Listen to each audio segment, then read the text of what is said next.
Today, we're going to uncover the fascinating world of synesthesia and its role in creativity and artistry on ATP Media. We're going to gain insights into how this unique sensory experience influences the creative process with the wonderful Heather Eck. So stay tuned. It's going to be a fun ride. You got to accentuate the positive. I feel good. A little bit of feel good goes a long way. You're listening to Karen Swain, teacher of deliberate creation, accentuating the positive, showing you a way to a better life. Accentuating the positive, it's not just fad, it's sanity. Who in their right mind would accentuate anything else? If you feel like that's what you want to do. G'day, and welcome to another show, Accentuating the Positive with Karen Swain on the United Public Radio Network and the UFO Paranormal Radio Networks on 107.7 and 105.3 FM syndicated radio all over the place. Where are we today? We're on Rumble, Odyssey, Twitch, Facebook, YouTube, and a million other platforms through the syndicated radio networks. And today, my guest is Heather Eck. Welcome to the show, Heather. Thank you so much for having me tonight. It's so nice to meet you. I love that you say tonight. So you're in Eastern time, so it's night for you. It's morning for me down under, and people all over the world. Shirley from Canada. I think it's afternoon for you, Shirley, and the gorgeous Heidi in the USA. The ladies are coming online. The luscious ladies are online. So Heather and I have had some interesting chats before the show, as you do. And it's Vladdy. Sorry, you're but he's not one of the luscious ladies. He's one of the luscious lads. Luscious lads. Oh, I love that. There you go. Yeah, as I said in the intro, we're going to talk about synesthesia, creativity. Heather and I have just been having a fascinating talk about that, how it dovetails with who you are as an ascending human being, an evolving human being. And how we can, get sometimes too caught up in the questioning and the logic and trying to understand the world through our questions. We were talking about all that, which we'll go over today, and what synesthesia is and how it dovetails with the creative process. Let me tell you a little bit about Heather. Heather hit the ground running when she came into this incarnation. As a young child, she was passionate about exploring the creative arts, singing, dancing, art, music, writing, as well as being super curious about love, life, and the universe and who we are as spiritual beings. Her parents called her a hippie child, saying she was born in the wrong decade, which I think is hilarious because, I feel like I was born in the hippie decade and it all sort of disappeared in the 80s. And like, what happened to the hippie era? There should be more hippies on the Today, Heather is a synesthesia artist and colour alchemist, a multidimensional abstract artist and writer, intuitive artist and painter who interprets people, places and experience through colour, a condition known as synesthesia. Like an enormous box of crayons, her gift operates by categorizing through intricate but specific shades of color. While this condition enables her to experience color, she responds to these encounters with people, things, emotion, and spaces by understanding the particular shade of experience that a person dwells in. She uses her gifts to detect the most healing color for them, to remedy their wounds, guided by the chakra system and inspired by spirituality and the mysteries of the universe. We've had a few people this year on the show talking about colour. I had the amazing Judith Collins on doing mini aura readings. She wouldn't read me. We became friends. She is an Australian who lives not far from me. So I went down and met her and I said, "Can you read my aura?" And she goes, "No, I don't read my friends." And I said to her, well, if I put you on the show, I don't know how you're going to do. But I did recently put her on the show. It was fascinating to see her do her thing. And then I had the gorgeous Des de Zuckerman, who's also another person that has seen people's aura and all the millions of colours in their aura. Yeah, so we've talked about colour a lot on the show this year. So it's a thing, honey one. It's a thing. Yeah. Especially, I Heidi, think you go. people are really aware of it now, which is kind of cool. Yeah, exactly. Heidi says she was born in the wrong decade too. Yeah, loved that show. So did I. What's Vladdy saying here? I thought that light healing could be fun. Lighting. I thought about light healing could be fun. Yeah, absolutely. Color, because color, like sound, is the way we interpret vibration through the cones and rods in our eyes. And to me, it's all just vibration, but we're interpreting it through our different senses. Mm-hmm. We're interpreting life through sight and smell and hearing, and but it's all vibration, right? And color is depicting what vibration is what. Yeah. Yeah. All right. Well, let's get. Yeah. No. I just thought you might respond to that. Yeah. So let's get into your story. Like, what was happening to you as a child to make your parents say that you were born in the wrong decade? I think part of it was that I was really like an odd child. I was really interested in things that were not things that like a 9 or 10-year-old kid would be interested in. I'd be in the library looking for books on like mysteries of the unexplained or like the Dead Sea Scrolls and things like that. And so they were always kind of like, who are you? But I just had this natural curiosity about things like that. And so they were always kind of wondering like, what is she into? But really it all centered around art and color. And I was somebody who wanted to change the colors of my room all the time, or, like we joke, I would rearrange my room. And I think now looking back, I'm like, oh, I was rearranging the energy in the space, or I wanted to bring in different colors, help support different times in my life. And looking back now, I can recognize that. But at the time, I think my parents were exhausted by my desire to want to change everything. But I just really liked cool stuff, things that people were not all interested in.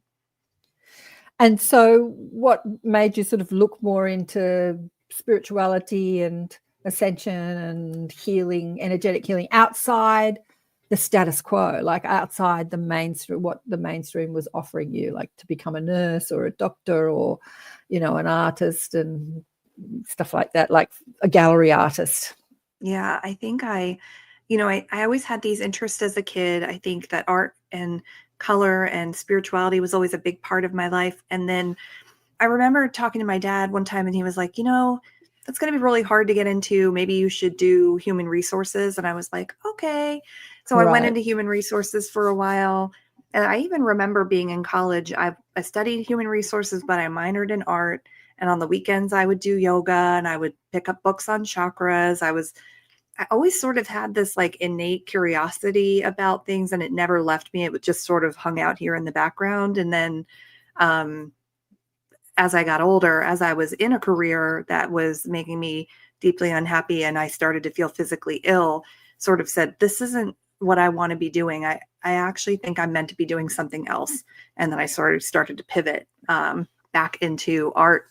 And as I was working in human resources, I had a bunch of crystals and stones on my desk and people would come into my office and sit down and say, I had a really weird dream last night. Can I tell you about it? Or like, they would just kind of start. It was like I had hung an invisible sign outside of my office that was like, you can talk to me about spiritual stuff. Come on in. And so I love it. I love it. That's fantastic. Well, hearing your story, it sounds like not like a lot of people I've had on the show, which are more my generation. They have such trauma, which really sledgehammer moments we're talking about on last week's show, in order to wake them up. But it seems like you didn't have too many sledgehammer, like you weren't hit over the head by 4B2, like death, disease, divorce, all those sort of things. You just followed your bliss, followed your passion, knowing that the corporate world. I've got to say, I've had a few people on the show who had the same story, who are your generation, because you're about 20 years younger than me. But I can really relate to your story of being the creative kid and not really being the sort of academic kid, being completely dyslexic as a kid and totally creative. It's a way that the universe is saying we need to really look at the creativity within all of us, our psychic ability, our creative abilities, and stop trying to figure everything out from the logical mind. Yeah. And Heidi says here, what are you saying here, Doug? I remember my mum way back in the day talking about wearing certain colours. I've always been intrigued with the power and effects of colour. Even as an office manager many years ago, I used colour in my interactions, either personal or for the company. Yeah, I think that we all have a sort of sense of it. Black is like a power colour. You know, like the fast food companies use red because red stimulates appetite. Red and yellow, I think, stimulates Red and orange too. Yeah. orange. Yeah. So it's always, there's, you know, marketing uses it. Anyway, what do you want to say about the power of color? Oh, yeah. I love that, Heidi, because one of the things that's so fascinating about color to me is the way that we use color in our lives. We are attracted to color in our lives as a means to help minister to something that we have a need for. So, for example, if you're constantly wearing green, that green is supporting your heart. It's ministering to your heart. So there's something in the heart space that you're looking for that you're asking that color to sort of provide for you. And similarly, if you're repelled by a color, there's something about what that color offers that you're not willing to look at yet, or you're not willing to let sort of come into your awareness. But color is a very strong communicator. So you can use it intentionally. Like if you are going into an interview and you want to feel like people are trusting you, or that you're somebody that's authentic and that they can bring, you know, into the space, then you might want to wear blue, because then you're conveying to them that you are somebody who speaks truthfully and honestly and is somebody trustworthy. So yeah, color is just a really amazing communicator. So blue is about honesty and trustworthiness when you're wearing blue. Oh, interesting. I feel like the turquoise blue, which I'm totally obsessed with. I wouldn't say it's my favorite color because I just can't choose a favorite color because I just love them all. People say, what's your favorite color? Well, this is nice and this is nice. But the turquoisey aqua blues I'm very drawn to. I really feel like that's the color of transformation for me. I think I've even got the ATP up the top in that turquoisey color. Vladdy says he would have loved to have had someone like you as a childhood friend. Oh, Vladdy. He was one of those strange children too, feeling alone in the world. There's a lot of us. There's a lot of us. We find each other. You do. Eventually we do. Yeah. What are you saying here? She's love that, Heather. You're getting some love online, don't you? Thank you, guys. So the synesthesia, like, let's explore what that is. Like, what exactly is synesthesia? Yeah, the simplest definition, I think, is that your senses get crossed in your brain. So if you are a Disney Pixar fan, you may have seen the movie Ratatouille, and there's this scene where the mouse Remy is eating a piece of cheese and he's eating a strawberry, and in the screen behind him you see the strawberry is red and swirly and the cheese is yellow and swirly, and they kind of come together. And that's sort of what I would say, like, sound, taste, scent to color looks like for somebody who's a synesthete. There are over 84 different kinds of synesthesia, and about 3 to 4% of the population have a form of it. And if I were to say to you, like, what color is Monday? Then you might, if you come up with something, you probably have a form of synesthesia. There you go. Yeah, I was saying to Heather before we went live, I think I have some sort of form of synesthesia. When I hear music, I see color. There you go. Yeah. And I remember a friend of mine had a small conscious music venue years ago, and I remember I used to frequent it quite often. And you just have to, whether you like the music or don't like the music, my body just has to move to it. Like, I move, my body moves, and I see all these colors. And then I looked at the audience, and they were predominantly younger than me, and they were all dead still, just watching, completely still. And I thought, that's so strange. Why aren't people moving to the music? Like, that's so weird. Yeah. I find that really weird.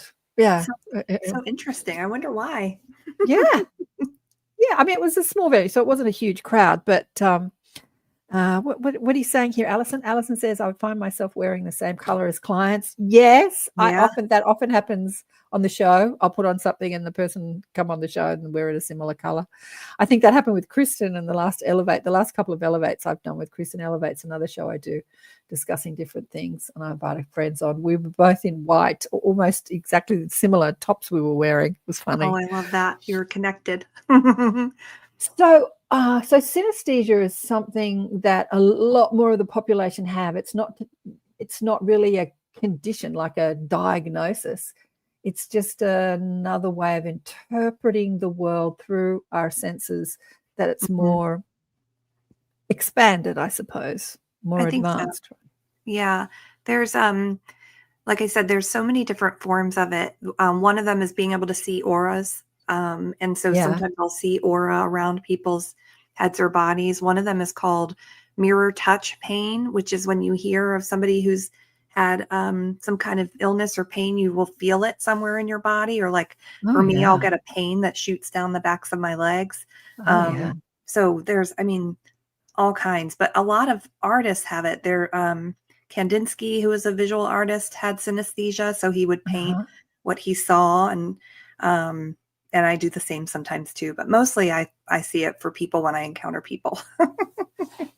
Well, that's so interesting. What you're talking about at synesthesia, I would have said is just, psychic ability, or like when you expand your field, when you expand your energy field, you start to be able to tune in. And when you hear psychics read people, and I do the same, I read people by feeling their pain in my own body. It's like, and then I'll ask my guides, I'm feeling a tightness in my throat. I'm feeling an upset in my stomach. And I'll say, what's that? And then they'll tell me what's going on for the other person. But as I connect to their field, I start to feel what they feel. So you're calling that synesthesia.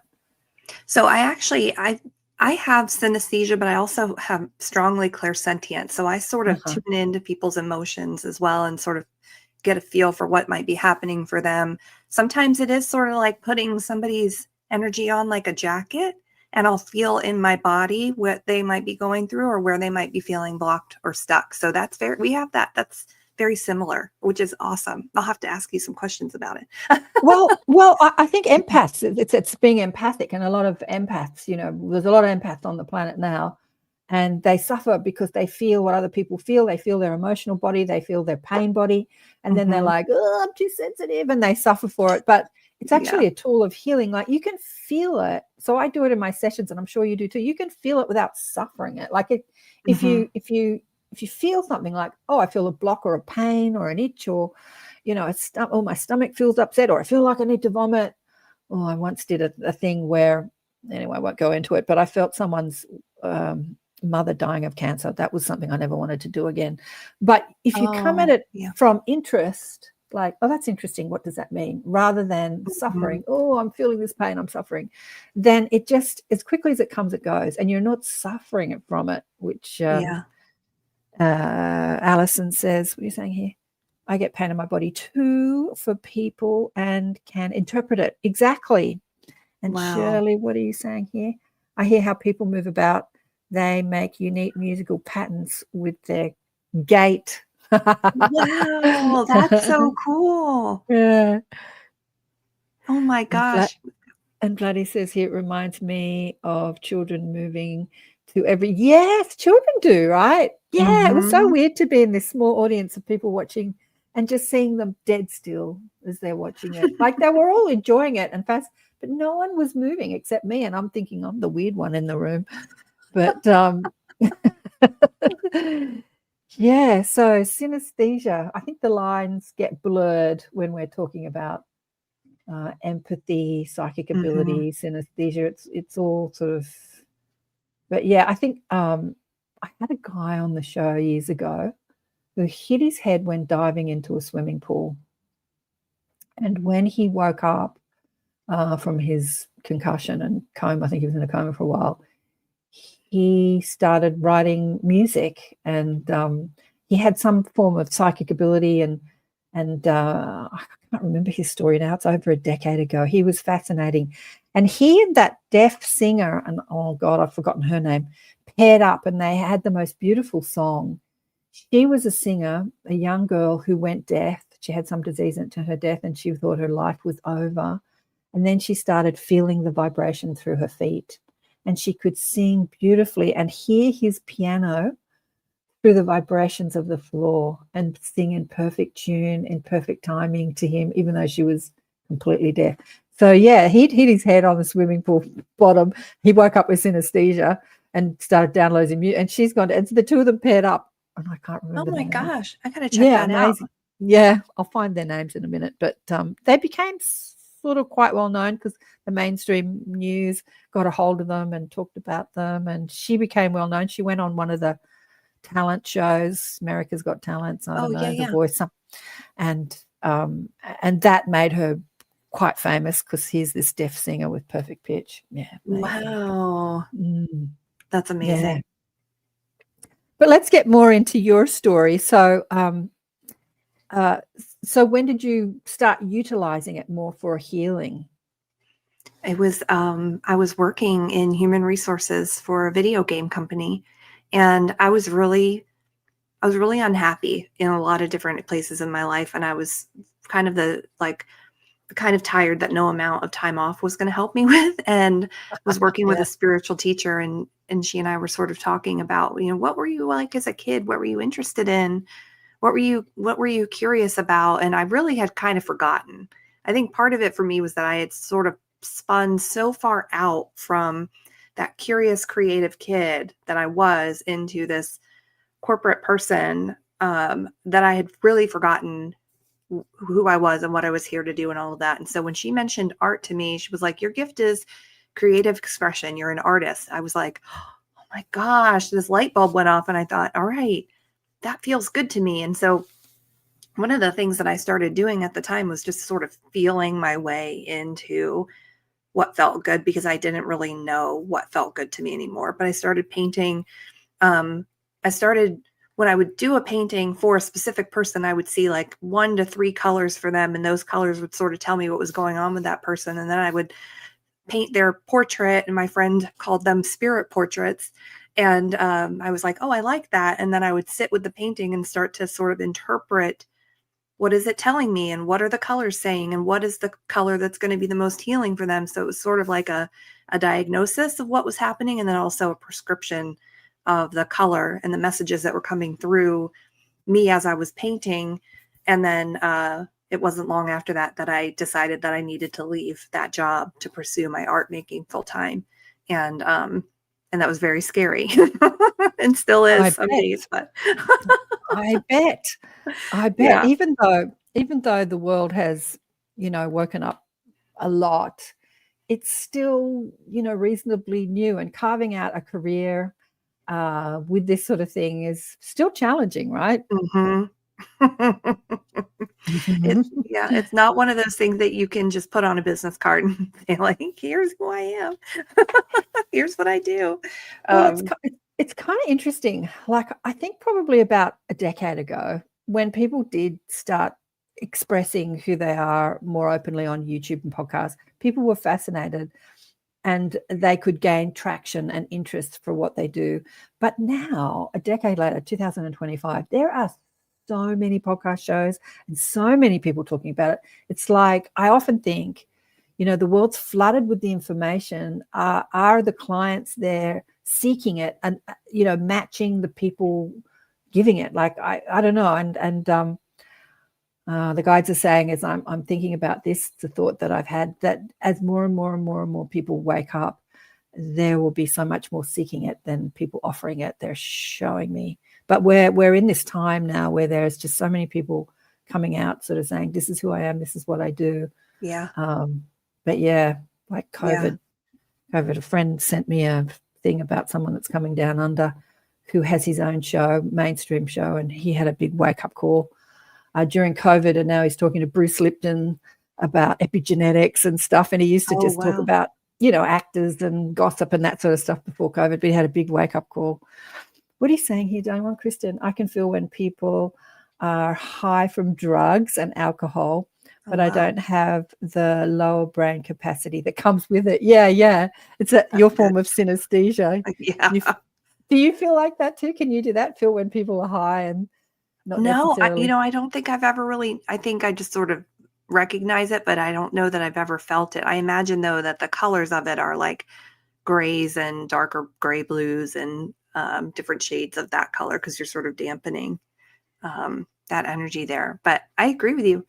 Oh, what is that one? Is there an overlap? Desley's saying, is there an overlap between tactile synesthesia and ASMR? What's ASMR? Do you know what that is? I don't know the actual word for it, but I think it's sort of like the stimulation. Some people like the sounds, it stimulates the brain, I think, through like little sounds like tapping or like tapping a microphone or whispering, things like that. So I don't know. That's a really great question. I imagine that there is. I imagine, yes. Yeah. And Alison says her cousin hears the music through her feet. Her deaf cousin hears the music through her feet. Whoa. I know. It's so cool, huh? So cool. Wow. That's really cool. So but do you see auras, like when you look at people, like how does it work for you? I mean, I know you've sort of explained it, but do you see that human energy field with your third eye, with your outside eyes? How's it working for you? Yeah, that's a great question. It's sometimes both, honestly. When I was working in corporate, somebody would come into my office and they would stand against the white wall. Then I would start to see color sort of billow out around their heads. And for me, it's probably about like this much. When I started to read people's energies, I typically see that through my third eye. I don't typically see that in the 3D, but I don't often or always see somebody's aura, but if they're standing in front of a white wall, that's when I can see it the most clearly. And that's definitely an area I'd like to expand to be able to see more because it's fascinating.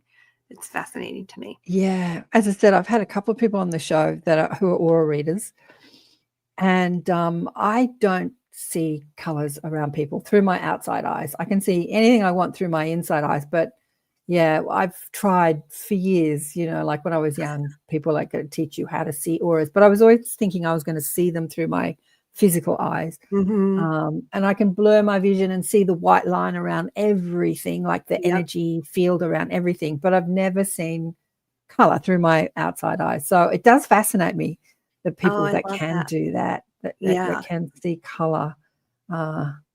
Yeah. I mean, when I had Desda on the show, she said that she's depicted what she sees. And I said, do you see everybody like that? She says, yeah. When she looks at them through her physical eyes. And I said, wouldn't that be just really confusing? And she's like, well, it's just who I am and what I've done all my life. So it's not confusing to me. It's just my norm. Yeah. So it's really interesting. That's kind of cool. I imagine that's hard when you're like in a big area with people. You're seeing all their different colors and everything moving. But I imagine that's probably what's possible for all of us, Yeah. At a certain point, which would be awesome. Yeah. It's a sea of color, like a sea of color. Yeah, it'd be kind of would be a bit like those paintings. You mentioned an artist before, like a lot of the abstract paintings that just are swirls of colors. And what was that artist that you mentioned before that you Kandinsky? Yeah. Kandinsky and many of the art. Like that's what some people actually see through their outside eyes. Like what we see as abstract art. It's like, no, that's my reality. That's so crazy. I love that. That's really cool. So I see that you've got a podcast show as well. Do you want to talk about why you started the podcast show?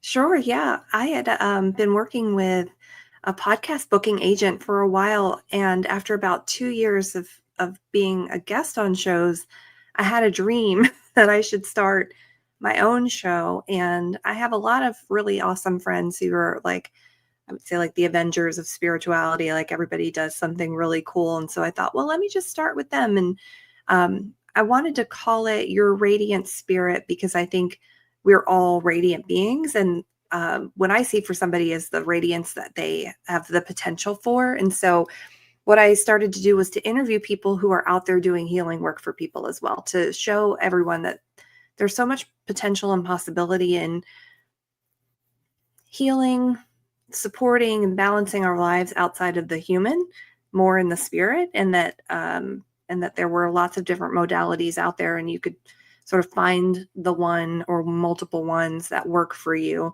And so now we're in our third season at the moment. I say we, it's just really me, but we're in our third season at the moment. And so I sort of mix it between interviews with people and healers and psychics and people in that sort of spiritual space, and then a mix of my solo episodes where I sort of share musings on color and spirituality and just in general things that I think are kind of interesting in the art world that I'm into.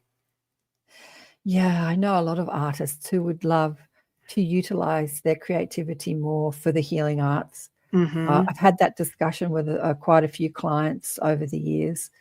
Because we see art as something to enjoy as an entertainment rather than as something as a healing modality.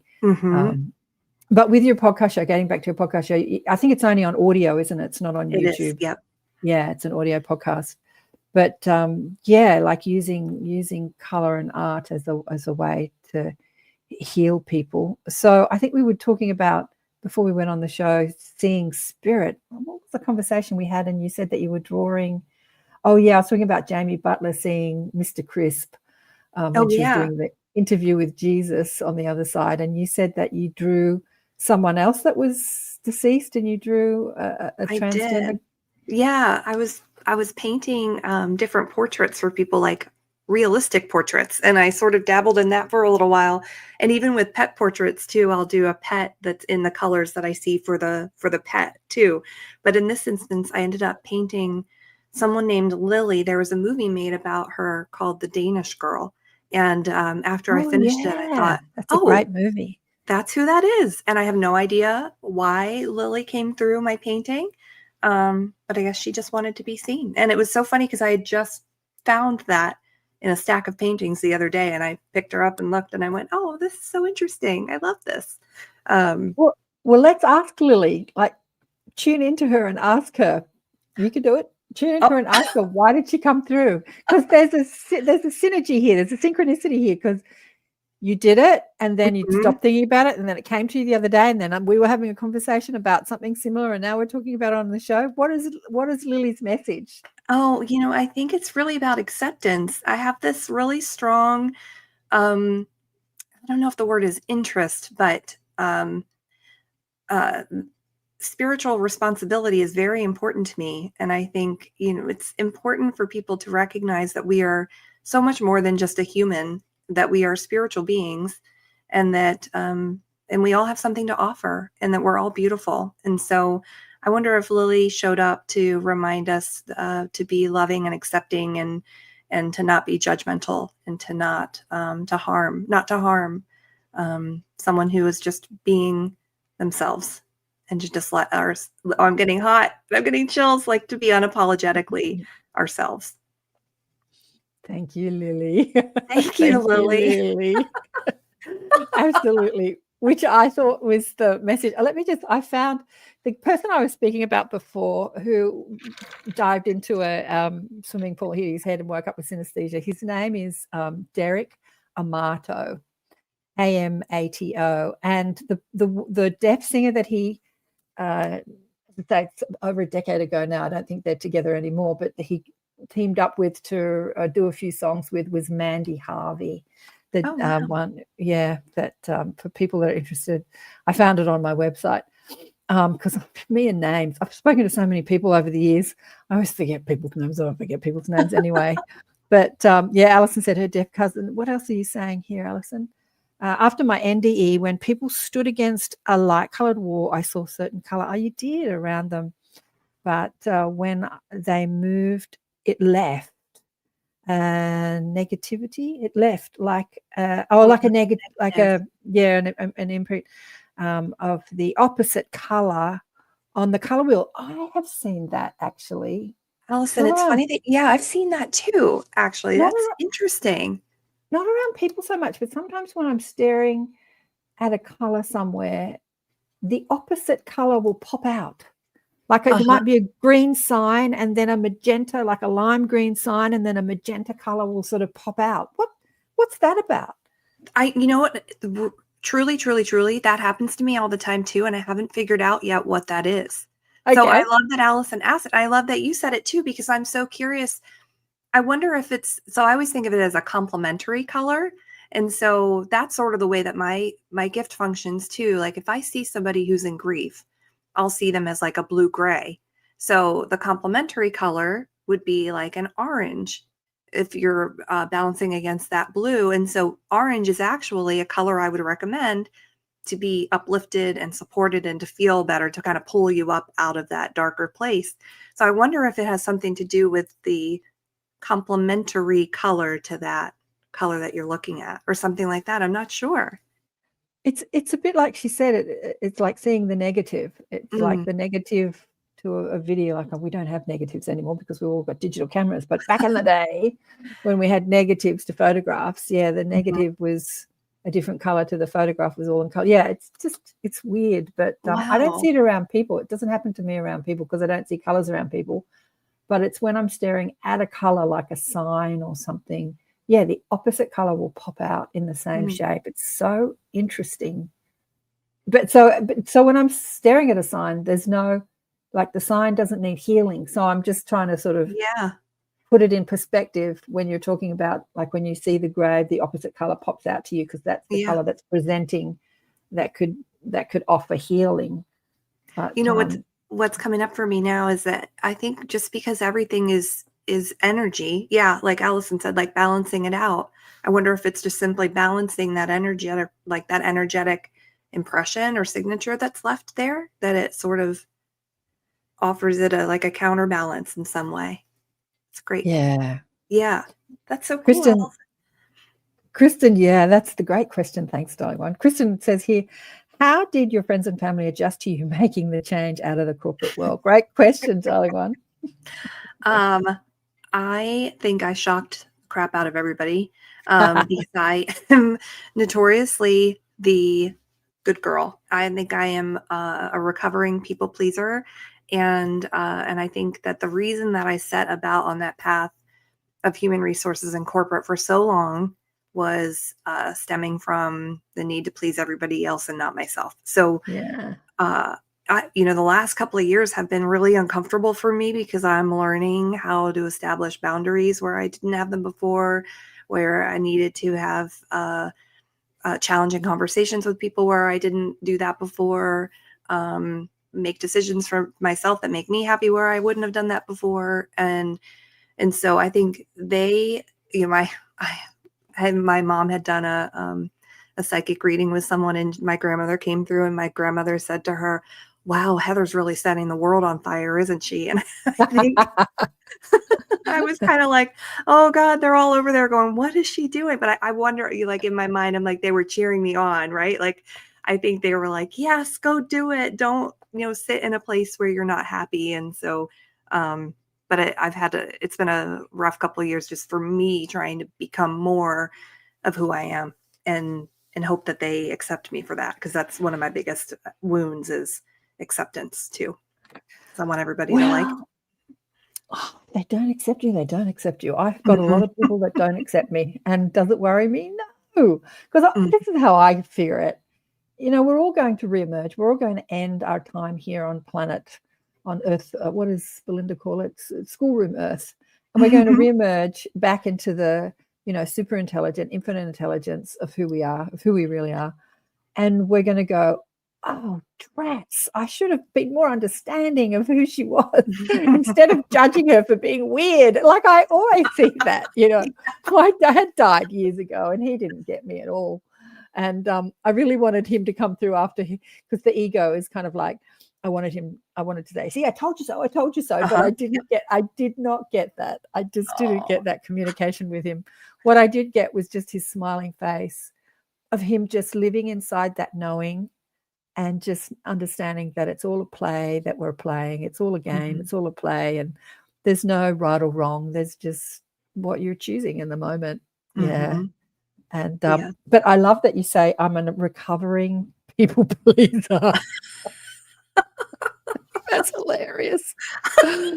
It's I so think that's true. hilarious. And as you were talking, I was chatting to the guides about, there's a lot of recovering people pleasers. Like, what's that all about? And this is what they gave me. They said, well, when you're empathic, before someone's even opened their mouth, you know exactly how they feel. Mm. And as a being that's trying to create love and balance and peace, you want to create love and balance and peace before someone's even spoken, because you can feel them. And so you're thinking, what can I say that they'll agree with, that'll make them feel peaceful? Instead of getting back to Lily and Mr. Crisp, who showed up for the Jesus interview, standing unabashedly, unembarrassedly, what's the word I'm looking for? Come on, Heather, help me out. In who you are. Unapologetically, thank you. Standing in unapologetically who you are, and knowing that regardless of your judgment of me, if you understood who I am more fully, it would really help you on your evolving journey. Recovering people pleaser. I have to thank you for that message that you just shared too, because I think you might have just spared me 20 years of therapy. I think that, when I was little, you're exactly right. I would walk into a room and I would immediately know what was happening, how somebody felt, why, my mom was grouchy, what she was grouchy about, my dad, whatever. And so I think I spent so much of my life overcompensating for that and anticipating that feeling, that I would adjust my own emotions, feelings, responses, so as not to upset that further. That, holy crap. That. It is the journey of the empath for sure, which I think comes back to that conversation we were having about, it's 11:11 here, comes back to that conversation we were having about synesthesia being a part of the psychic realm, like empathic, psychic, intuitive, knowing, put it all in the same box, synesthesia. Mm-hmm. What are you saying here, Dave? How can I teach myself to see sound in color? Is this from a form of synesthesia, able to learn how to do that? Mm-hmm. I don't know. For me, doing it just happens. I didn't have to teach myself. What do you say about that, Heather? Can we teach ourselves how to see? Yeah, great question. Yeah. This is one of the things that I help people tune into when I do therapeutic art with them, because you may not be able to sort of turn synesthesia on, but I think you can use art as a means to pull out your own intuitive insights. And so if you are particularly moved by a song, it'd be really interesting for you to just sit and play and listen to the song and kind of see what colors you reach for, see what shapes come through for you, asking those shapes or colors or sounds what messages they have for you. Where do you feel it in your body? You could really play with that and just kind of tune into what your own inner knowing is offering you through the art making. Fabulous insights, Heather. Shirley says. Thank you. And Mish says, my dad, before he passed, asked me why I was so different to others. I said, I don't know, lol. I'm me. What do they say? We haven't, what's the saying? We haven't come here to be a part of the crowd. We've come here to stand out. No, I'm totally screwing up that saying. But yeah, there is a saying like that. Stand out, don't follow the crowd. Yeah, we're on the precipice of changing times. Mm-hmm. And, having done this show, and you've been doing your show for a year or so now, there's a lot of people out there like us, but I still hear this from so many people, especially in America, that they feel completely alone in their understanding and their spiritual journey. Like a lot of people are seeking spirituality through religion, and then other people are seeking it through talking to aliens, expanding their psychic ability, expanding their creativity. And they feel, talking to spirit guides, knowing that angels are with us and all that stuff. And they feel really alone in that conversation. But there are literally millions and millions and millions and millions of people who are into this conversation. Do you feel alone in this conversation now, or have you created a crowd around you doing one? No, that's a great question. I was just thinking, I think one of the things that has become more and more clear to me recently is the need and desire for community. I think so many people, especially since COVID, have felt really lonely. And I think a lot of people feel like they're languishing in their lives. You know, they're just waking up and sort of slogging through, and they're not quite sure what their purpose or their path is, and who around them understands that and gets that. And I think that's one of the things that delving into my spiritual journey has brought me to, which I'm so thankful for, is a really powerful, supportive community. And that makes all the difference, I think. So everybody who's here tonight listening and commenting, like, what a beautiful, powerful community. I that's know here. it's been almost 2 years since I've been on the network, and I used to record my shows. Do you record your shows? I do. Mm-hmm. Yeah, and then edit them and upload them. I Yeah. used to be live on radio when I was first on radio for 5 years, and then I started podcasting, and that was recorded. I did a few live shows, but being on a live radio show like this, and it's created a little group of people that turn up, and they all know each other, and they all talk to each other. Like, hi, how are you today? Hi. That's creating community. I love it. Yeah. I love that. And also they get to ask questions, which I love, because after like nearly 25, 30 years of asking questions, I kind of run out of questions. So I love that people are I love that. with the questions. Here you go. Oh, there you go. Vladdy's saying here, is there anything you feel compelled to share with the world? Oh, I think you wow, need to be a podcast host, Vladdy. I know. Oh my gosh, so much. I think there's so much. One of the things that I've been really exploring recently, I talked about spiritual responsibility, and I think that's so important, more so than ever. And I think that shows up in a lot of different ways for a lot of different people, like the responsibility to care for your neighbors and your friends and people who don't have enough to eat, right? To feed them, to do all of that. But I also think it's just a means of helping each other and supporting each other. And I just learned the phrase for this. It's called collective effervescence. And it is the phrase, it's a, I guess you have to kind of experience to know if it affects you or not. But like, if I go to, if I'm watching a video about a marathon, I would never run a marathon. It's just not in my nature. But if I'm watching people run a marathon and then I'm watching the people on the sidelines cheering them on, that will make me cry. It will make me cry because there's sort of this collective energy behind the movement of people who are supporting one another. And so that is just such a powerful, I don't know if it's an emotion, but it's a powerful energy. I love it so much. And I think that is what's possible. I think what it makes me think of is that that's possible for the collective to be that loving and to be that supportive and to be that caring. That I wish that happened all the time, but I would probably never stop crying. But I love that. And then there's another thing I've been really looking into called fission. I think it's called fission or fizzon. And it's how art or song or something can just move something in you emotionally, make you have like an emotional response to it. And I wish that more of us were tuned into how we really felt about things. Because I think that so often we just kind of cruise through the day and we don't pause and allow ourselves to really feel what's happening, you know? That's so true.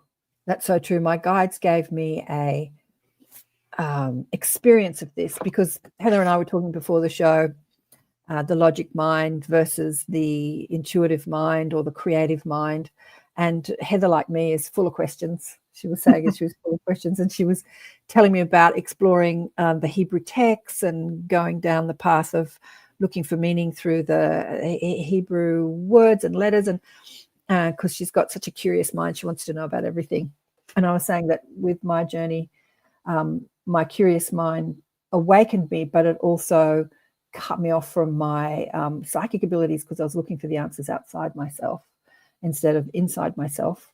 And my guides kept telling me to stop seeking them outside myself and start to listen. But they gave me this really cool experience because I've still got the logical, curious mind. It's still on tap, helps me be a podcast host, asking a million questions and curious about people. I was editing a show when I used to do the editing before I went live of a singer who was singing the language of light. And I was in my logical mind because I was editing. And then I'm criticizing her as I'm editing, going, oh, she's a bit over the top. Isn't that a bit over the top? And then my guide said to me, stop. They said, go back, quieten your mind, get in your heart, and listen back to what you just heard outside of the logical editing mind. And I said, okay. So I did. And I re-listened to the piece of music or whatever it was. I can't remember if she was speaking or singing at the time, with a different mindset, with the feeling sense rather than the editing head.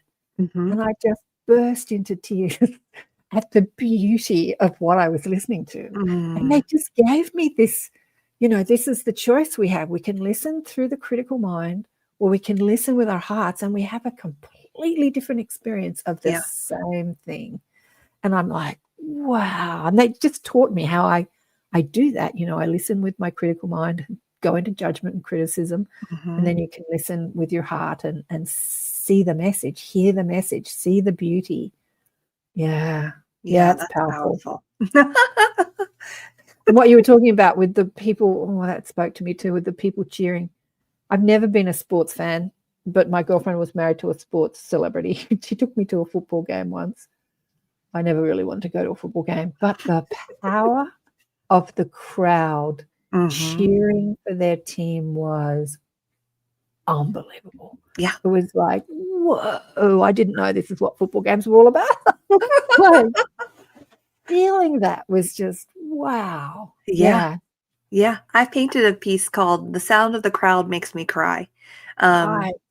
Because it really does. I think imagine if you took, it's a football game and it's wonderful and we're all cheering for our teams, but imagine if you took that energy and channeled it into something that could really affect the world energetically.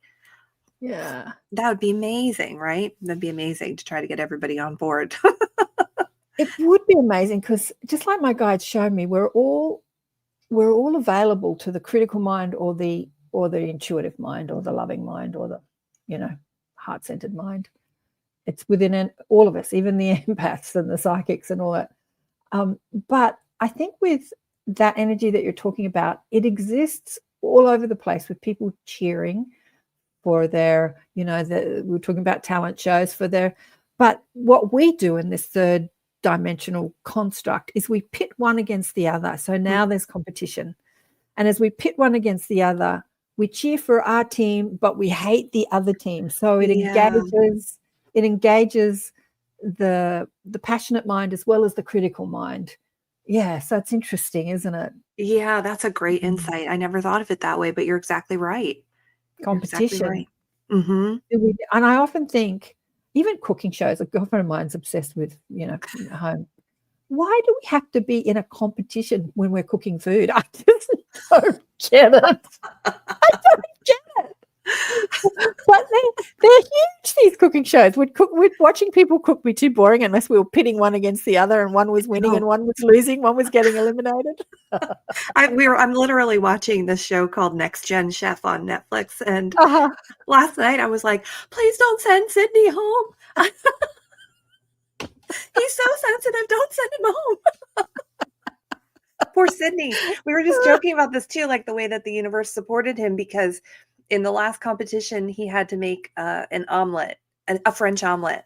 And he kind of went, like this when he found out. And the judge was like, Sydney, don't get cocky. Don't get cocky, Sydney. And he said, oh no, I spent the first 7 years of my chef career making French omelets. So he was really handed a gift. I was like, thank God Sydney got to make the omelet. Now you're making me hungry. We have to do a station ID break. Where is it? I've got a little recording here. I think this is it, and we'll get back to our conversation. You're listening to ATP Media, Awakening and Expanding Consciousness with Karen Swain on the United Public Radio Network and the UFO Paranormal Radio Network on 107.7 FM and 105.3 FM, syndicated radio, hitting about 120 countries and streaming on 8 platforms. And my guest today is Heather Eck, we're talking about synesthesia, psychic ability, colour and art as therapy and healing, vibration, consciousness expanding, and more, and cooking shows. pitting one against another to cook an omelette, eliminating one. Like, I have to say, when I was a young child, the whole competition, I never got the competition thing. Like, they would make us run races and compete against each other. And we were doing an egg and spoon race. And I knew I could win this race. I just had a way of holding the egg and spoon where I knew the egg wouldn't fall. Like, I knew I was going to win the race. So I'm screaming ahead. I think I'm about 8 or 9 or 10. And I realized that I'm winning the race. And then I deliberately dropped the egg so that somebody else could win the race. Oh my gosh. I just didn't get the whole competing thing. Like, I've never been a competitive person. It seems counterintuitive to be a healer and then to spend 25 years of your life talking to other healers about their work, right? It's like, like we're all in this together. We're not competing against each other. That's I don't have a competitive bone in my body. But yeah, when we start to compete, that's when that, like what you were saying, that cheering people on becomes distorted because you want your person to win and not the other person. Yeah, and that distorts that beautiful energy of, what would you call that energy of like rallying for somebody, like cheering for somebody to be successful? Is there a word for that?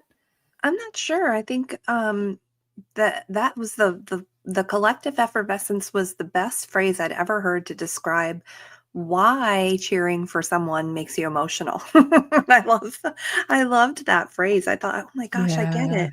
Because it's a sort of effervescent energy. Yeah. Hey, Sherry. She's sending love from Newfoundland, Canada. Sherry recently went to the UK, well, probably not recently now, and was expanding her psychic abilities. I'll have to get you on the show to talk about that, darling one. And what Shirley's saying here, I served on a marathon for 18 years, on a something marathon. I ran a water station every year. You didn't, did you, Shirley? Best thing was to close my eyes and listen to the thousands of feet on the pavement arrive, and then they were gone. Oh, wow. God, you've done amazing things, Shirley. So I'll tell you what, this woman surprises me. Wow. That's awesome. I bet that sounded so cool. And what's Mish saying here? It's a human race. I know, right? The human race. The human race. Exactly. We think that we're racing. We're racing. Yep. All righty. We've got about half an hour left of the show. What else do we want to talk about with synesthesia? Vladdy asked the question, what are you passionate about right now? Anything else you'd like to share with our audience about? Yeah, I love right now, 2 things are sort of at work in the studio. One is painting what I'm seeing in my Bible study. So if I'm reading about a particular scripture, painting energetically what that looks like for me, which is really fun. So the painting behind me here is really big. It's taller than me. Well, just about taller than me. It's called Communion. So it's about the Last Supper, or the First Communion in the Gospels. So that's been really fun to explore energetically what that looks like. And then the other thing I really love to do with people now is guiding them through therapeutic art journeys. So I like to read somebody's energy, sort of help them see where they're stuck or blocked, and then help them move through an art journey to sort of, discover, excavate, and be able to move that energy out through art and a bunch of other different modalities. So those are the 2 things that I'm like super excited about going into next year, it's exciting to see where that goes. Yeah, that does sound exciting. I know so many people who who are artists, who want to use that creative flair to help people discover who they are. Yeah. And Sherry was saying here, it's the 4th time. Yeah, she's in Canada and she went over to England. 4th time at the Arthur Findlay College. Oh, wow. Amazing. Which is a college. It's in an old mansion, actually. It's a bit like the movie X-Men. They have all these kids in this old mansion. I love that movie. And they learn about their, our psychic abilities. Synesthesia being one of them. Yeah, I see that in the future, I don't know if I'll still be alive, that universities will teach this, that there will be big schools teaching about this. It's not in the curriculum at the moment. It's sort of played with because there are so many teachers coming out, scientists coming out talking about it, near-death experiences, Bruce Lipton, as we were talking about, epigenetics. how he talks about you turn off and on genes according to the vibration that you're holding. So they're talking about vibration and energy and illness and sickness and stuff like that. Like it's being sort of explored. I don't know how much it's being explored in our educational institutions, but You know what I that's just Mhm. Oh, you're just reminding me. I was watching, I forget where I saw it, but it was maybe well, I think this is coming more to the forefront now because of podcasts like yours, and there's one out now called the telepathy tapes Oh yeah. where I Mhm. mean, amazing. But Wild. also, I just saw a podcast. Oh, I know what it was. It was Maya Bialik's breakdown, and she was speaking to Yep. somebody who was a former CIA remote viewer. Mhm. And she talked about how the US government was training people how to remote view things, and that there was an institute called the MacArthur Institute or something where they were Yeah. teaching people this. Yeah. Yep. Well, absolutely. The government's known about this for years and they've kept it covert. They've kept it secret. It's like they understand the power of psychic ability and remote viewing and astral travel and all that stuff. But are we going to tell people? No. But yeah, all that's coming out. Like disclosure is Yeah. happening, is ramping up. It's on an exponential curb. It's ramping up. But disclosure, not just of ETs and UFOs and what we understand as disclosure, but disclosure of who we are as these incredibly powerful psychic beings that we don't understand who we are. But Yeah. I think that Buddy's got another question here. I had this beautiful man on the show recently called Andrew Genovese, and he was talking about being frequency holders. And I just loved that word. So when you tune into a frequency and hold that frequency, you don't just do it for your own personal journey, you do it for the collective. But holding the frequency can very much be that visualizing how you want the world to be. Like we were talking about seeing, big mansions all over the place teaching this stuff, like not just one in England or one here or there. Or I think you were talking about the Monroe Institute. Was it the Yeah, Monroe I think that Institute? was at Monroe. But everywhere, as many of these institutions as there are pubs, like on corners, like bars, Yeah. yeah, Yeah. where people can go to learn about who they are. And so as we tune into that vision, we become the frequency holders of that reality. Yeah.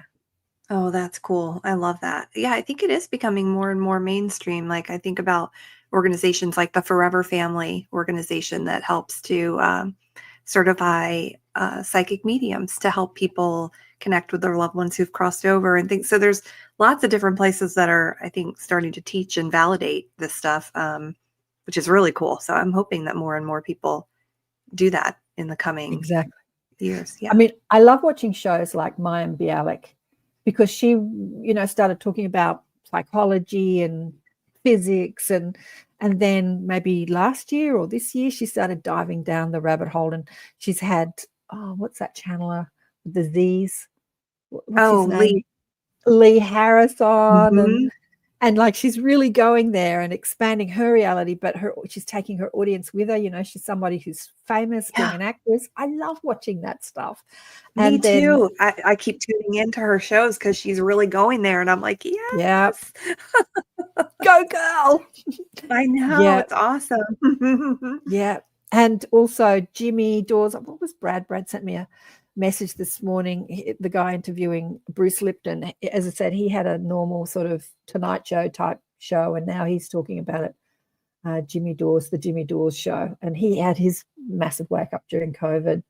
Yeah, that's just it's really exciting to watch the That's expansion of cool. consciousness. What are you Yeah. saying here, Jane? One, I have question. Have you tried, from Vladdy, seeing your friends color over long distance and maybe interacting with Mm, the colors? Interesting question. that's a really great question.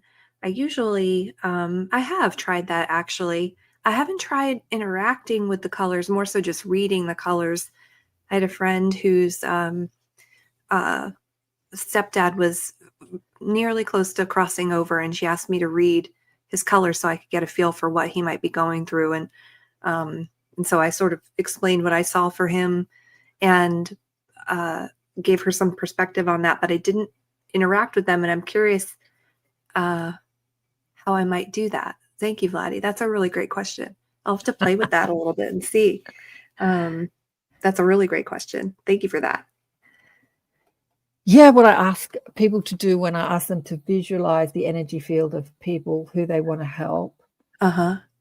I ask them to see what they're seeing, whether they, with their third eye, like where Mhm. do you see darkness? Where do you see shadow in their energy Yeah. field?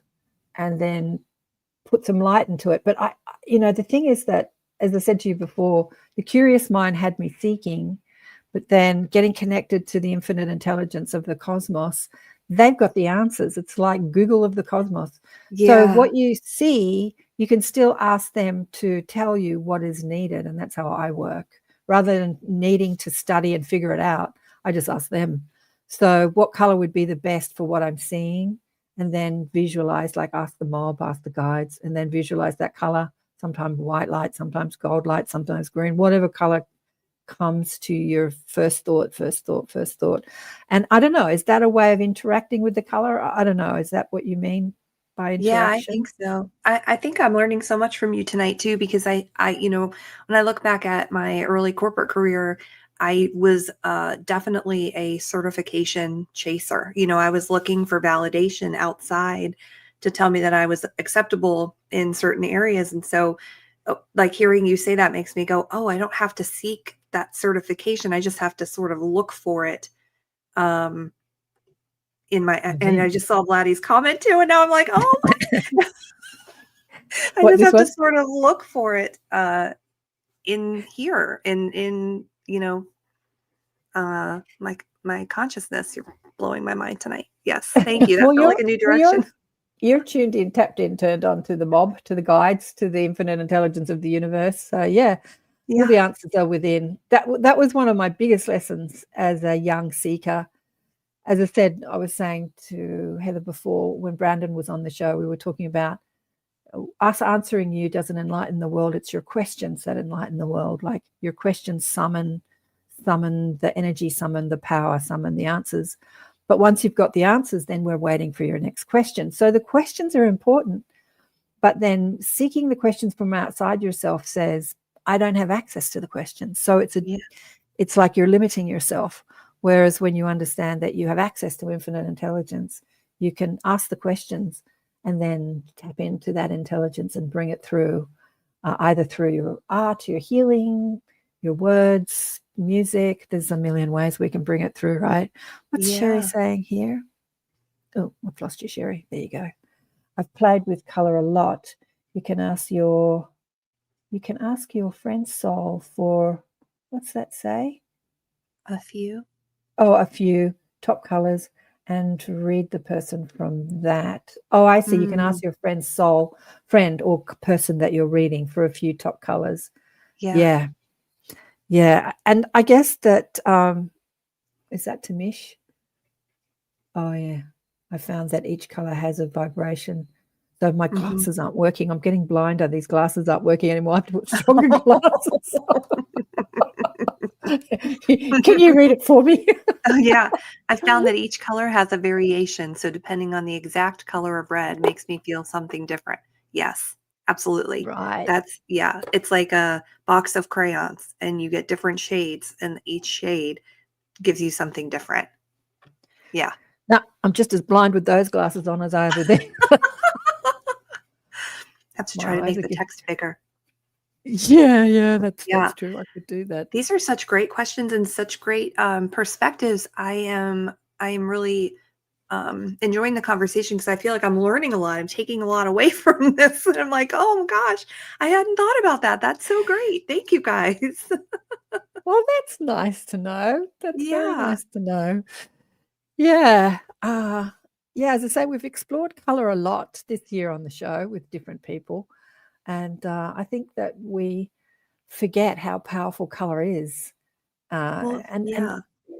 a lot of us do it subconsciously. We're not even aware that we're putting different color. We're attracted to different colors because of our psyche at the time. What do you want to say about that? Are you itching to say something? Oh, yeah. No. I was just thinking that one of the things that we ask each other all the time when we're kids are, what is your favorite color? Yeah, right. Like our kids are so beautiful because they're they have no ego. They're so tuned in, and they are just kind of aware of stuff. And so they're like, what's your favorite color? And color tells so much about a person. And we decorate our homes with particular colors, and we choose cars that have a particular color. We put it in our offices. And one of the things I've been paying attention to the last couple of years has been, what is the color of the year through Pantone or Sherwin-Williams or what have you, because the color that comes out that year, I think, says something about the collective and the direction that the collective is moving in. So during COVID, the 2 colors of the year were yellow and gray. Oh, really? I was like, oh boy, yellow is signaling a huge identity shift, and the gray is signaling lack. And so, and balance. And so there was lots of different definitions there, but I thought, well, that's so interesting. When you look at 2020, what was happening with so many of us, there was the great resignation. People were changing jobs. People were waking up. A lot of people exited. You know, and then the gray there was so signaling like a lack of things. Like we didn't have what we thought we needed. We tried to be supportive of each other, but there was also a lot of negative energy happening there too. So it was just interesting to look at that. And the color of the year for 2025 is from Sherwin-Williams. Pantone hasn't released it yet, but it is khaki. And khaki. I love the way you say it. Down under we say khaki. Khaki. Oh, yeah. Your khaki pants. The word khaki in Australian, when you say something's khaki, it's like yucky, icky, awful. Like to say, oh, that's khaki. It's like yucky, icky, awful. But yeah, khaki. Yeah, like khaki, safari. which is like an olivey green color. Like I like the color of khaki. Mm-hmm. It's like an olivey green color, and that's the color for 2025. Oh, and what does all that mean? So it's like it's a neutral color. It kind of goes with everything. It's like the color of the sand at the beach, so it's very grounding. But I think it's also signaling like a direction, a movement back to basics. And I imagine that for 2026, we're going to see a lot of that, like stripping away, getting back to basics, sort of looking at what do you need, not necessarily what do you want, but what do you need to have in order to just be in like survival mode a little bit. An adventure mission. Yeah. Safari adventure. Yeah. Blending in, not making yourself stand out in any way, just sort of kind of being party to the group. For me, it's often green. I always said that I wanted to have a beautiful candy, which meant the green candy. Oh, that's from Bloody.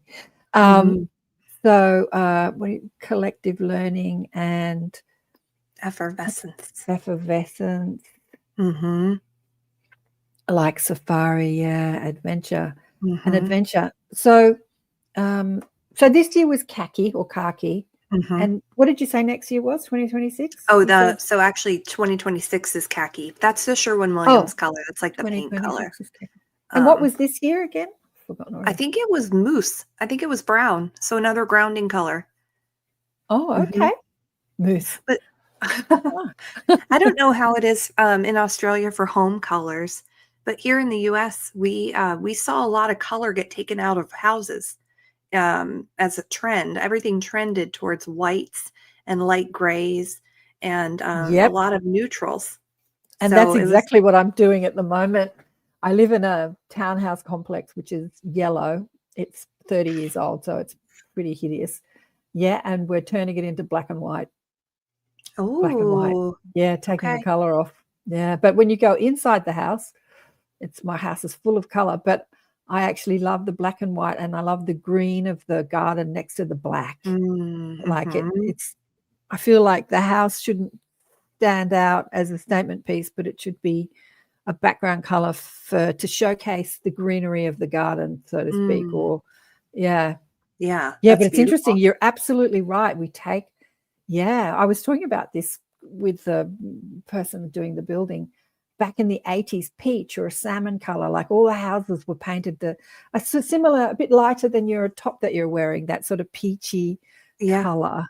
And what does that color mean from your perspective? The one that I'm wearing now? Yeah, like a peachy salmon color. Yeah, it supports the sacral chakra and the heart chakra. So it supports both the energy of higher love and also of creativity, expression, emotions, and relationships. So it's a good color Nice. to kind of balance the heart. Nice. And then probably around the time that this, probably 90s, a lot of buildings were yellow or pale yellow, Mhm. like that pale, like off-white, but with a yellow tinge to Tinge it. to it, yeah. What do you think that was like? What was going on in the 90s when buildings were being painted like that? That's a great question. I think yellow for me is always about our sense of identity and Mhm. our sense of like worthiness and how we want to show up in the world, how we want to be seen, and how we want others to see us. It can be a very neutral color too, but yeah, it's kind of like a blah color. It doesn't really have a lot to offer. It sort of tucks away and stays a little bit unnoticed. I would say it's not like a glaring, bright, sunshiny sunflower yellow. It's still it's The kind of pale soothing. yellow is a Yeah, blah color. And yeah. they painted the interior, because this was painted a few years ago. And again, it was off-white, but it was that yellow off-white. And when they painted it more of a white off-white, it was more of a beige off-white. It just brought the whole energy up. Like the pale yellowy color sort of brought it down. It Brought was it interesting down. because Yeah. yellow is such a vibrant color, but when you Mhm. pale it down, yeah, it's really interesting. But Mhm. the color of this building is quite a deep sort of mustardy yellow. It's not a pale yellow, like it Yeah. stands out, but it's old and got mold all over it, and it just needs a paint job. Yeah, but it's going black and white, taking the color out. It's so interesting.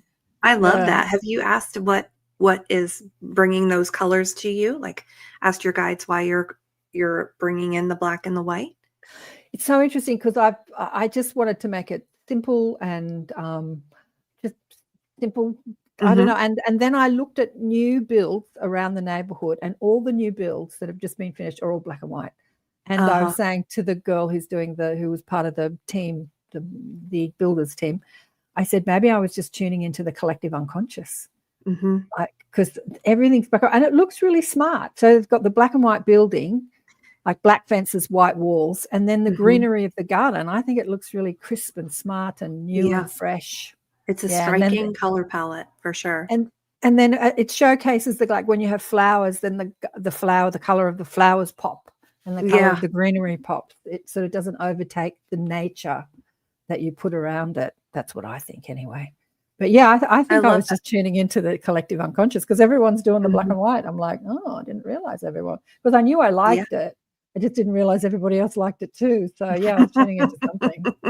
The color of 2025 building, and then I don't know, in another decade it will be something else. But It'll you're be so something right else, yeah. about it's same with homewares too, because that was a job I did before I started doing this, was interior design. And I've always been big on color. I opened a homeware shop and painted every wall a different color. And Mhm. people, and it was back in the 90s, so it was that stippled look. And people loved it because no one Yeah. was playing with so much color on the interior. They just loved it. And I had a client that said, can you turn my house into the beauty of your shop? And when I talked about putting all this color in her house, she freaked out and couldn't do it. Like, she loved it in the shop, but she couldn't do it in her house. Yeah. I It get was that. weird. It was, Yeah. yeah, living with I had color. a I have a friend who's got 2 little boys, and one of them was having a really hard time sleeping and, Mhm. like, wasn't able to, like, go to bed or was having a hard time at school, and I was like, "Wait, what color is his bedroom?" And she said, "Well, it's, like, gray, but then he has an orange wall."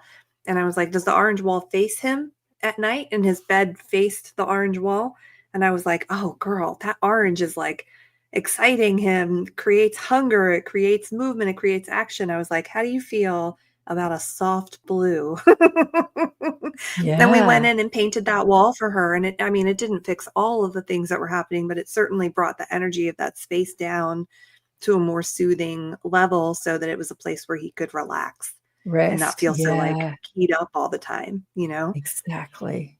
Mhm. Exactly. Well, I think people have spoken about that with healing rooms, hospitals, people that are mentally in unrest, like painting the walls a Mhm. pale pink. That helps them Soft feel colors. soft colors, helps them feel Mhm. calmer. Yeah. Yeah, Yeah, we can use it all the time. It's such an important element in our lives, the vibration it of is. color. Yeah, Because each it is. color just represents a different vibration, right? It's an interpretation of vibration that we're Yeah. perceiving.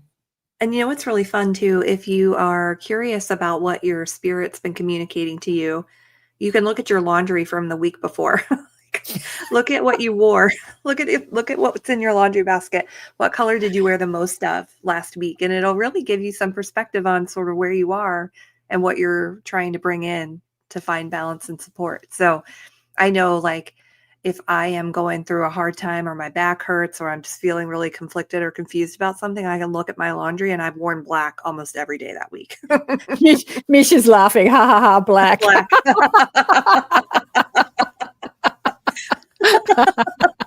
There you go. Yep. There you go. What time is it? What have we got left? 10 minutes. I was just about to say something and it's dropped out of my head. You were talking about wearing colors. No, it's dropped out of my head. It'll come back. No, dropped out of my head. Oh, I was just about to say something. It's dropped out of my head. But anyway, all right. maybe expand on that thought while I'm trying to get it back. I just looked at, I Yeah. started laughing at Mish's thing and it dropped out of my head. Black. I Yeah. went through my laundry a couple weeks ago. I even posted it in my stories on Instagram too, because it was so funny to me. Everything that I had worn was horizontal stripes. Everything in every Interesting. color. And horizontal I stripes wear, are all about I wear, surrender. are they? I wear a lot of Mhm. horizontal stripes, which they say, because I'm overweight, they say fat people shouldn't do, but I love horizontal stripes. Like, you're fat, you shouldn't wear horizontal stripes. Oh, you wear what you love, you know. But I'm same. And Same. it's I about love horizontal surrender. stripes. And what about Mhm. vertical stripes? What are vertical stripes about? Ascension. Oh, ascension. Well, there Mhm. you go, because Yeah. we're changing the balustrades and I'm making them all just vertical, black vertical poles. Yeah, Oh, it's about cool. ascension. So we're going to, I'm Mhm. turning the house into a rocket ship. We're going to blast off. Oh, yeah, that's the question I was going to ask you before. What about people that are just not into color at all? It's all beige, like everything in their house is beige and soft, Mhm. sort of creamy tones, beige, maybe grays, and they wear all Mhm. gray or cream or beige. What is that saying about them? Yeah, that's a great question. I think it depends on the person and the color that they're wearing. But, you know, like you see in the media, there's a woman in New York who her entire apartment is pink. All she wears is pink. She paints her dog pink, like everything is pink, right? Like, I I haven't think seen that's that. somebody whose pendulum has swung so far that they Uh-huh. are really, really looking for whatever it is that that color offers. So in pink, for instance, it would be all about love. Like they're looking for the higher love, spiritual love. There's something going on with them where energetically they don't feel like they're supported or provided for or something. They're looking to bring that love to themselves, and they are broadcasting that to everybody. Wow. Yeah. I think the colors we're wearing are our vibrational broadcast, right? We're Mhm. broadcasting through what we're choosing to put on our bodies. Yeah. For sure. And what's Yeah. interesting too is that like I'm wearing this color for me, but I'm also communicating it to you. And the beautiful blues and whites that you're wearing tonight, you're communicating to my spirit too. So we're always communicating to each other. Like when you show up for lunch to meet a friend and you're both wearing the same color, you wore it for each other. So I have to say that the sort of soft, sort of creamy wheat color, gray, soft gray colors, those Mhm. beigey tones, it feels to me like it's quite chic. It's quite a chic sort of look. Very But if you're much, yeah. wearing it all the time without any color at all, Laddie says here, what about people who don't wear anything other than black? Mhm. What's happening with these people that are not putting color on or Yeah. even in their home environment? It's interesting because I think in a lot of ways there's something going on with that person spiritually or energetically that they are in full on protective mode. Right. There's some aspect of themselves that they're hiding.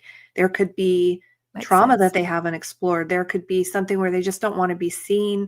I mean, it could, you know, black is also a beautiful color of sophistication and wealth and royalty and mystery. And so, in some ways, it's sort of like you are protecting your energy from those things, but also sort of trying to attract that energy to yourself as well. Yeah. Yeah. I remember when I was young, going out to the disco, to the nightclub, I felt safer wearing black. I felt protected. Yeah. Like I felt like I had some power that I didn't have, say, Superpower. if I was in white. Yeah. Mhm. But it was coming from an insecurity, not rather than a security, you know, like I Yeah. needed to put that black on because I needed to feel powerful because I didn't feel powerful. Mhm. Yeah. Yeah. And so, yeah, it was definitely coming from an insecurity. So probably people that wear black all the time, because you look around the city when you go into the city environment, everyone's in suits. They're in like, black, gray, or like a dark blue. There's not a lot of color in that sort of officey No. environment. Mhm. Yeah. And then someone will have a red jacket on, they'll stand out like a, Like a sore sore thumb. thumb. Yep. Yeah. Yep. Or That's there'll be a exactly woman right. with a green shirt on, she will stand out. Yeah. There's not a Yeah. lot of color in that sort of corporate world. Oh, I'm Mm-mm. missing all your comments. What are you saying here? What's Matt saying here? Or people Red and wear black. red and black combination. Mhm. Yeah. Yeah. That's somebody who's Hunger. in Yeah, their sorry, go. root. Yeah. In their root chakra, Mhm. They're looking feeling, for stability looking for stability. and strength. Yeah. I think the red and the black are strongly connected there too. Yeah. Is there a Kristen wants resource? to know, is there a resource I can learn about the colors for my house and what I wear, like in the way Heather is talking about? Do you Mhm. have a book about it or anything like that, or a I'm resource? working on a book about it now. I have a guide on my website that is more connected to energetically what's going on in the body. And this question made me laugh too. But I think if you go to heatherack.com/thank you, it's there, and it's a PDF you can download that'll tell you some color meanings and things like that. Oh, nice. Oh, beautiful. Yeah, Mish said here, what did she said here, we were laughing at before. I have to remember because people can't see what we're seeing it because they're on Yeah. radio. I can wear bright colored knickers and then the rest black. Yes, you can. You're smiling on the inside, darling. Smiling on the inside. When I get dressed, I'm always drawn to a particular color or combo of colors Mm. with a t-shirt and then thin fleece, purple, forest green, turquoise, maroon, orange, Ooh. pink, etc. Colors speak to me, Ooh, I love Susan. that. That's Yeah. beautiful. You sound very And stylish.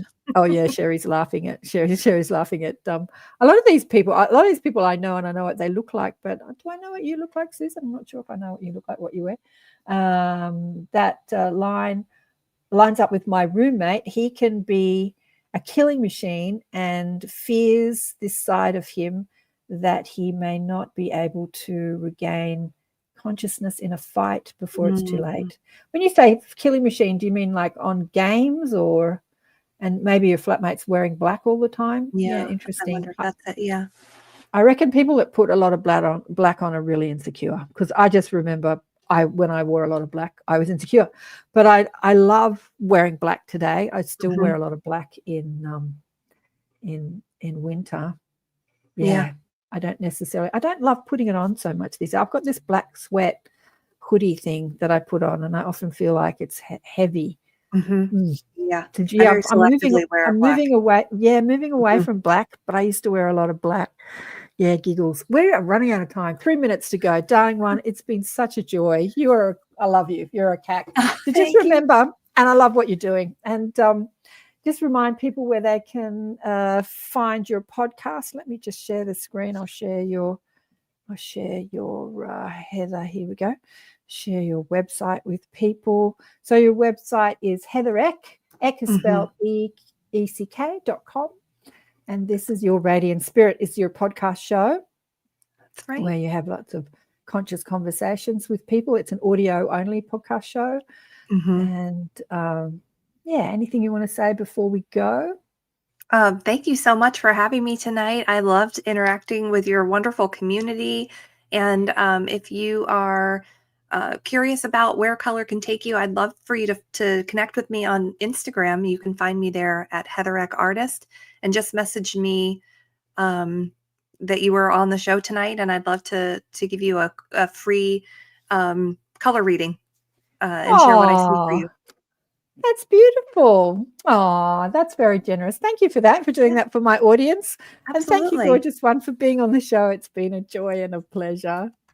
I had so much fun. Thank you.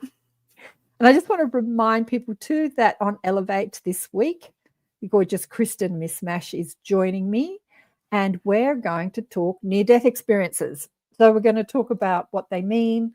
A lot of people think that when somebody dies and goes to the other side, that's the meaning to life after death. But, you know, they're so tailored to each and every person. So we're going to talk about that with Kristen on Elevate this coming Wednesday evening, afternoon in the States, Thursday morning down under. So the clock's changed in the States over the weekend, and now my show is in Australia. It's at 10:30 ATP on a Monday morning down under, and it will be at 10 a.m. Down under on Thursday mornings, the Elevate show. But which means I can sleep in. Actually, I get up so ready to go, and having all this time before I start the live shows, I'm sort of like, I'm sort of twiddling my thumbs. Oh, what will I do now? I'm not used to having all this time, but the clock's changed. But it's thank you everybody for your gorgeous comments and everything. I love you. You're a fabulous audience. Thank you, thank you, thank you, thank you, Vladdy. Vladdy, you have to start your own podcast show. You've got the best questions. Sherry, Shirley, Mish, Heidi, Susan, all the regulars, and we've had a few people I haven't seen there before. Matt, a couple of fellas. Yeah, thanks everybody. You are a blessing, and thanks again, Heidi. God, Heather. Big love. Thank you so much. Bye for now. Bye-bye.